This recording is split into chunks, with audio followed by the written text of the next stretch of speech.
ሰውዬ እኮ ስራ መፍታቱ ነው እንደሚያንቀዣብረው አዎ አሁን እሱ ሚለውን ትተህ እባክህ ቀጥል ልጅ እባክህ ልጄ ሱማ አለ ትቼት ልሂድ ብል የሙያ ስነ ምግባር እንዴት ያስኬዳል ኧረ እባክህ እርሶ ሰውዬ ምን ሆነዋል እኔ በደልኩት ያስቀየምኩት ነገር አለ እንዴ ይቅርታ አድርጉልኝና እንዳው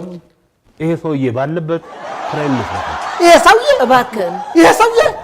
ይሄ ሰውዬ አለኝ እኮ ይኸውልህ በቃ ተው እስኪ ስራውን እስኪ ጨርስ ድረስ ዞር ግድ የለህም